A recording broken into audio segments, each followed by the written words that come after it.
Hi guys, welcome to another episode of the 12 Days of Christmas, or 12 Days of Clueless I should say. Making some surprising progress.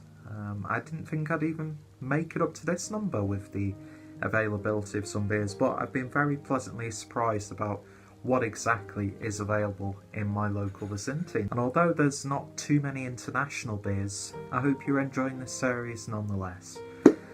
So today we're going over to probably one of the most highly regarded and appreciated breweries. We're going over to Greene today. Of course, the creators of some of the finest IPAs that the world of real ale has to offer. And so today we're going over to the Hardys and Hansons brewery, who of course owned by Greene, as you can tell by the clear Greene bottle, which I do like the look of the Greene bottles, although they are clear. And Hardys and Hansons. Not too familiar with that brewery, to be honest, but this is a bottle of the rocking Rudolph, who's of course donned in an Elvis outfit, because why not? It's a full-bodied, malty and fruity Christmas ale, clocking in at 4.2% ABV. A full-bodied, malty and fruity Christmas ale with a refreshing bitter finish. But yeah, can't really say anything, but 4.2% ABV, and I think that's as like kitsch and novelty as they come. But it's a cool design anyway, and there is the Hardys and Hansons crown, which I do actually really like. But yeah, not a bad looking beer so far. I mean, you can actually see what colour the beer is in the bottle, with it being clear, which I know is a big no-no to a lot of people. But I'm under the impression, or the opinion, if you store the beer right, it shouldn't really be affected too much. And thankfully, not getting any skunkiness on the nose. You've already seen what it looks like, but we'll pour it in the glass, make this all, you know, prim and proper, as I usually do on the channel. And wouldn't you have guessed it, looks exactly the same. Shock horror. A true Christmas miracle, if I ever did see one. So, beer in the glass then, and that is a lovely sort of like coppery colour, although it's got a nice ruby hue, almost has that slight cranberry juice look to it. Looks a bit browner and a bit more oaky, although I'd say oak is a little bit darker than that. I'm not too well versed in wood. Take that any way you want to. And the beer poured with about one finger's worth of a slightly tan coloured head. But yeah, looks really festive so far by all accounts. So let's see what we get on the nose. And I've realised this angle's a little bit weird today, but oh well, who cares? It sort of smells like a Greene IPA, to be honest. Lovely sort of like sweet malty character, like caramel malt, with a little bit of that like subtle citrusy hop presence. It has got that sort of like berry-like quality to it. In fact, no, it's not as hoppy as you'd expect from like a Greene IPA. I know that they do get shit on a lot.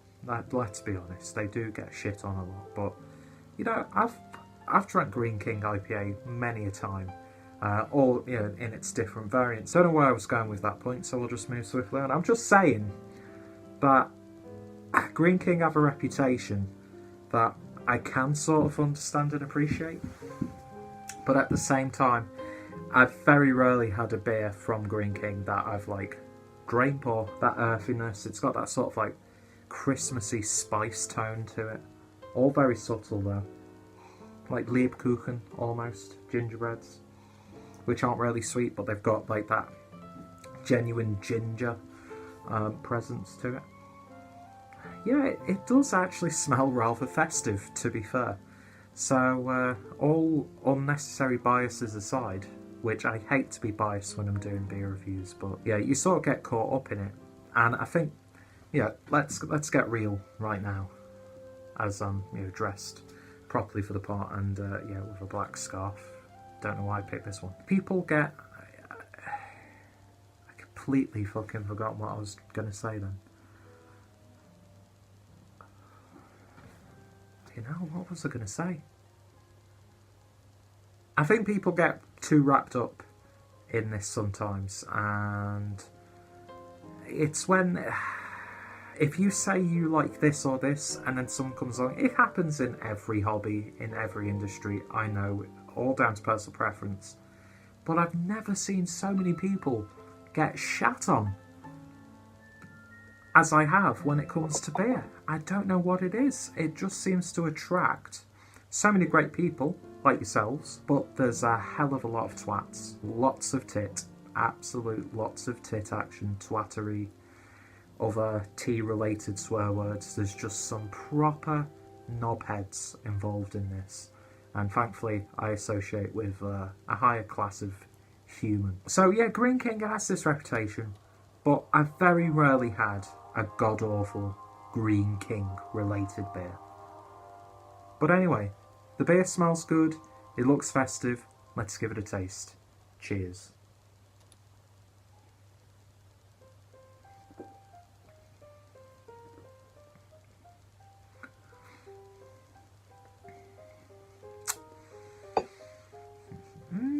It's okay. Surprisingly big hit of vanilla I'm finding on this one. But aside from that, not really sweet. It's a lot more earthy and, I hate the term, but twiggy than I was expecting to. It's got like a very subtle, like generic spicy tone, which I can't really contribute to one specific or relate to one specific item. It has that spiciness that you get from like powdered ginger or granulated cinnamon. You know, the after effects, that like slight heat, slight earthy bitterness that you get. A little bit more of a bigger vanilla character than I was expecting, but it's a lot more earthier than I was anticipating it, to be honest. Which is good because, you know, if you have these like spicy, sweet flavours, it can become quite overwhelming and a little bit too much.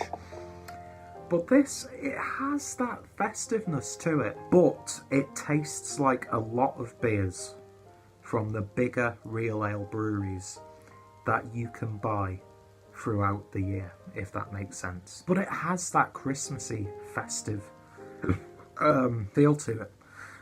And at the very least, it's got like a really nice autumnal, slight warming feeling to it. And I'm apparently full of gas today, because I usually talk a lot of gas, but we won't get into that. But you know what? First impressions aside. Did I say inside? First impressions aside. Yeah, it looks a bit kitschy. It looks like sort of like those beers that you see in like, is British Home Stores still around? Because I know a lot of them being shut down. But you know when you get like these really like Christmas card labelled like Santa's Big Tummy Brown Ale or Rudolph's Ruby, you know, Red Nose, or you know those really kitschy, cheesy Christmas card style beers. It's got an element of that to it, but it's actually a quite nice drop that fits in line with the whole festive period, but works on its own merits as well. Not as fruity as it was promising. There is that subtleness. There's like the ever so slightest hint of a citrus character. It has got more of a berry-like flavour to it, like a dried berry character, as opposed to like a juicy, plump berry. And again, it just falls into that generic berryness, generic spiciness, generic earthiness. But I've got to say, this has been one of the nicest Greene King beers that I've had for quite a while, to be honest. A really nice surprise. It's got that like spicy biscuitness to it, where you might have underestimated how much sugar you'd put in the biscuit batter, if that makes sense. But that actually works in its favour, because you could session the shit out of this and it wouldn't get too sickly or overbearing. It's been one of the better beers that I've had so far. Far from the best, but a lot better than some of the ones that we've had. And I'd happily pick this one up again. So if I was to recommend like a Christmassy beer for someone, that isn't just like your usual 2 for £16 macro lager bullshit. You know, which is great for the money, great for if you just want to have a little bit of a piss up with your family on Christmas Day up until, you know, New Year's Eve, New Year's Day sort of thing. Perfectly fine.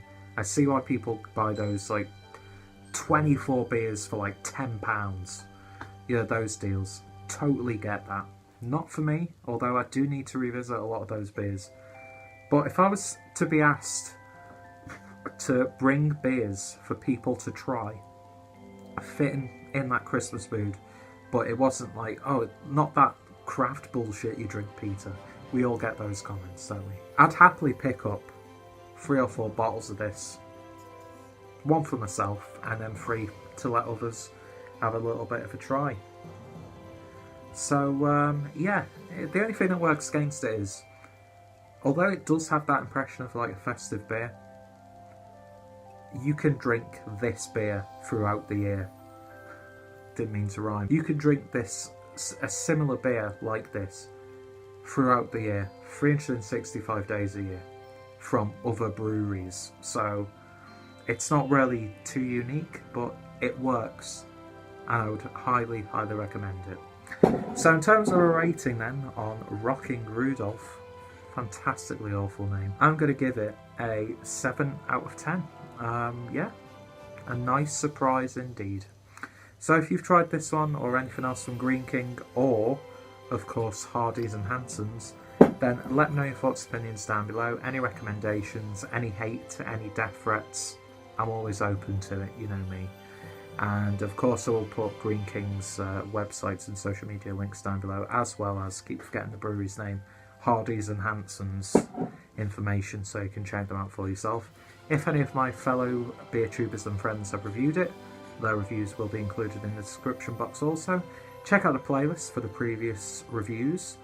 Check out my whatever style of beer this is. To me, this is, it's sort of like bordering on, for me personally, like a golden ale and a amber ale, but with maybe some very slight Christmas flair. So whatever style this actually is, check out that playlist.